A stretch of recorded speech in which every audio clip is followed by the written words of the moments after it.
people have no energy? Because mental diarrhea, you eat bad food and then try to stop diarrhea, it's not going to work. This much you do.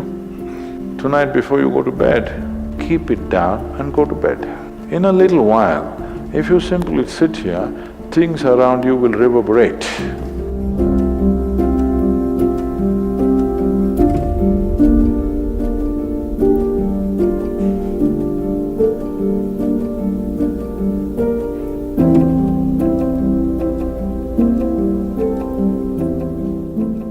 Is it possible to do it without using specific mudras, whatever? Yes. These are all small help, little assistance.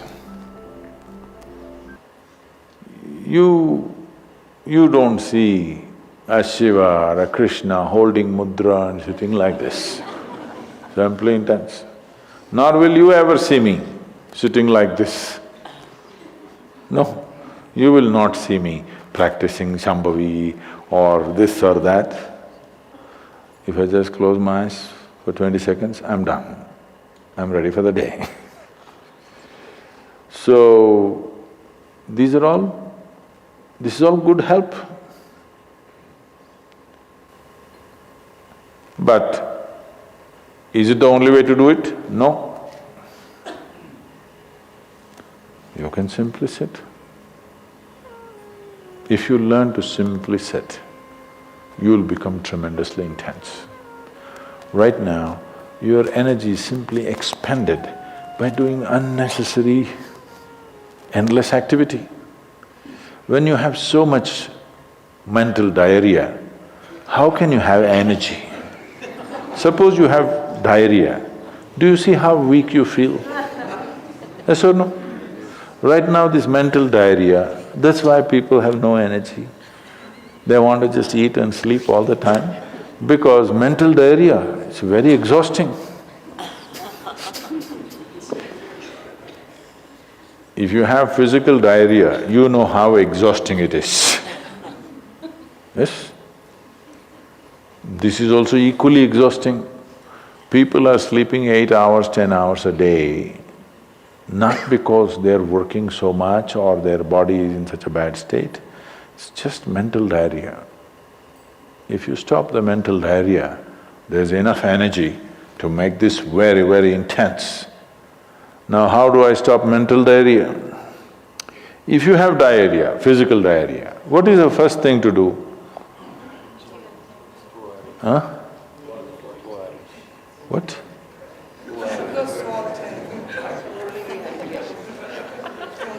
Yes, run to the toilet, I know that.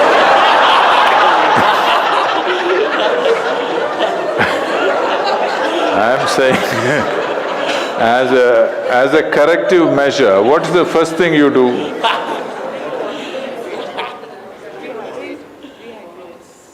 No, as a corrective measure, what is the first thing you do? First thing is stop eating, right? Yes or no? But diarrhea means in some way we've eaten something that the body doesn't want. It's trying to throw it out. Yes? You've taken something inside which the body doesn't like, it wants to throw it out. First thing is, stay away from food for some time. You eat bad food and then try to stop diarrhea, it's not going to work. So similarly, bad food for the mind is just this. You have gotten identified with things that you are not. The moment you get identified with things that you are not, mental diarrhea is inevitable. It's bad food for the mind. Now it will run endlessly, do what you want. You do any damn meditation, you say Shiva, Rama, it's not going to stop.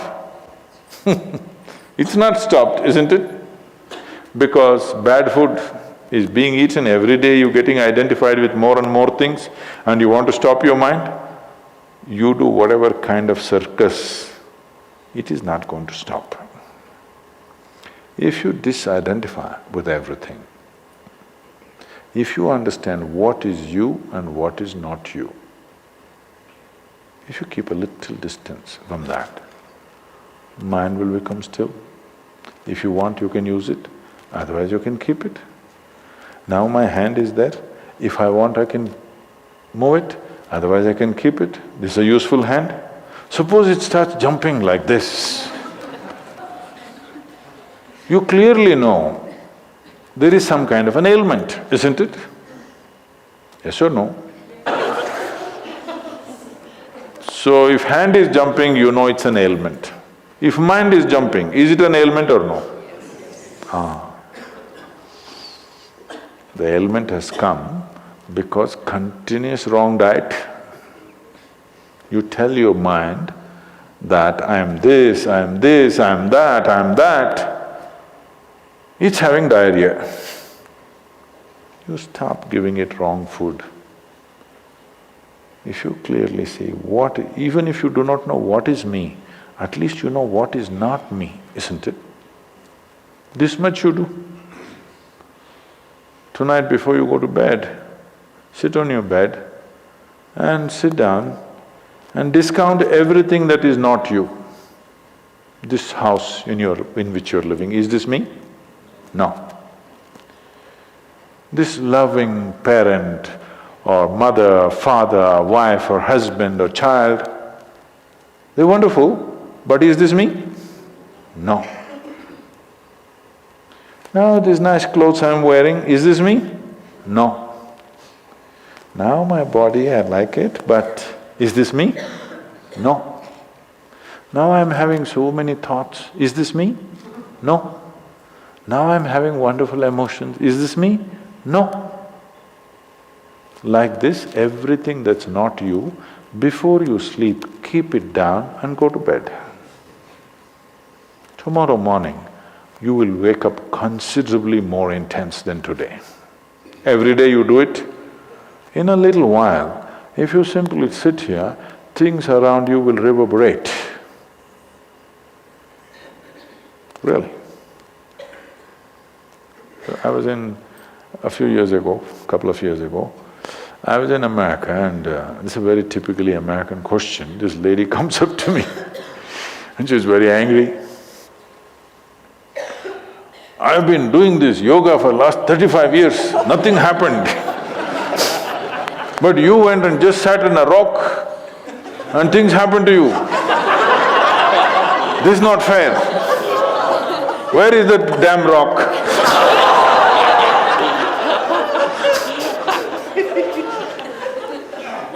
She thinks it's the rock which did it.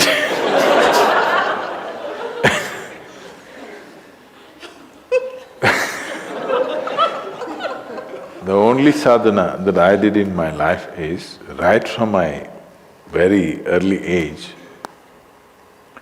though I was very actively involved with everybody around me, I never identified myself with my parents or my siblings or my endless number of friends or the society or the religion or the country or anything around me. Never identified.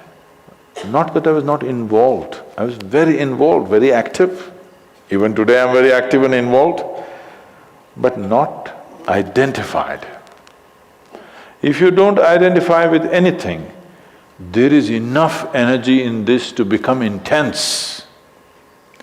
See, I want you to understand, your life energy right now in this body, how many things it's doing here as you're sitting here? Hello, do you know the complexity of activity it is doing? Every cell in the body, your liver, your kidney, your damn spleen and all kinds of stupid things that we cannot even figure even today. Yes? Just see as you sit here, how many things this energy is doing. Obviously it must be intense to do all this. You are not able to experience it because of diarrhea. When you have diarrhea, that's how you feel, isn't it? Yes or no? So that's how it is. Stop the diarrhea. Stop eating bad food, diarrhea will stop. Once diarrhea stops, there's enough energy in this to sit here and reverberate in a very intense way.